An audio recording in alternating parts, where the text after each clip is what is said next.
Hey, all my Facebook friends, Randy Carson, the musical health coach here. Welcome to Fortissimo Friday. I hope you and your family are doing very, very well today. I want to talk about the word integrity just a little bit and what that means. I've got lots of notifications coming in here. I love this definition of integrity. Integrity is when our behavior matches our beliefs. It's when what you say and what you do match up. You have integrity when your private life and your public life align. It's when you walk your talk and practice what you preach. Love that. How many of us have ever had to double back and make some changes because we weren't having integrity with ourselves or with somebody else? I love a story from my great-great-grandfather Jacob Hamlin, who was a early Christian missionary and ministered to the Indians and had a great relationship with them, the local Indians. And on one particular occasion, he sent his son, Jacob Jr., to trade one of his horses for some blankets. And he said, go make a fair trade. So young Jacob went to the Indians and met with the Navajo chief and told him what he needed, and the chief brought out some blankets, and young Jacob said, I'm going to need more. I'm going to have more.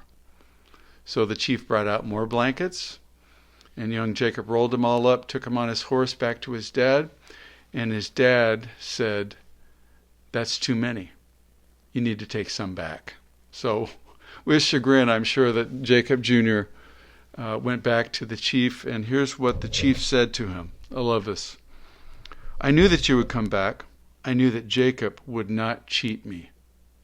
What a great story. What a great lesson that young Jacob learned.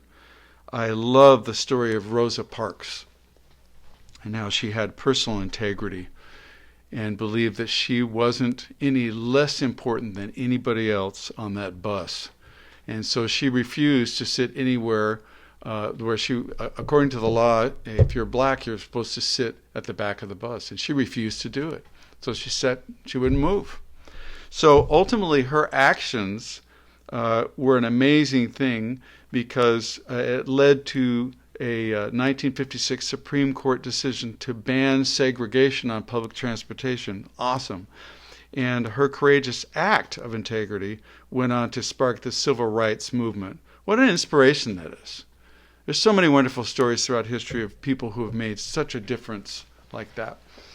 When in junior high and high school, I was always really a fan of Billy Joel, and I loved his 52nd Street LP. In fact, I wore out the vinyl on that thing. And there's one particular song that I think is really is really important to our conversation today. And let me play it for you. It's called Honesty.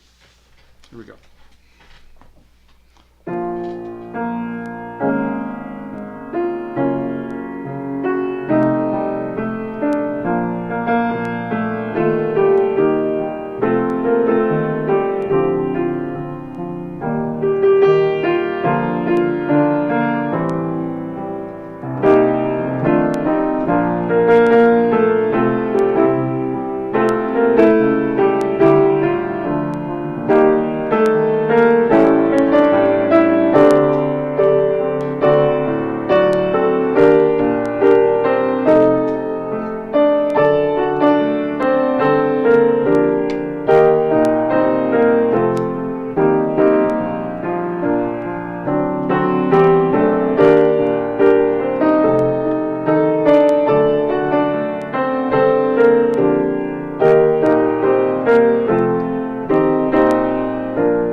All right. Hey, we got some people on here today. Marilyn and Byron and I can't say your name right. Miss Swap. Hey, there you go. So glad you guys are here with us today. I love that song because it reminds us that it's so important to be honest. It's always important to be honest with ourselves, with everybody around us. And honesty is a great thing because it also helps us to be able to have more peace in our heart and in our mind. Love this. If I can figure out where this went here. Love this French proverb, and it says, "There is no pillow as soft as a clear conscience." Love that. Imagine what life would be like if you never had to worry about getting caught, never had to worry about being found out by your boss, your friends, your spouse, having no secrets. When we live with integrity, we will live in peace because our conscience stops condemning us. That causes a lot of stress when you got that kind of internal turmoil going on, and stress leads to less than good health. So this is Randy Carson, the musical health coach. Thanks for joining me today, and it's going to be a wonderful weekend, and the reason it will be is because you decide to make it a great weekend. Thanks for joining us today, and I'll see you next week. Take care. Bye-bye.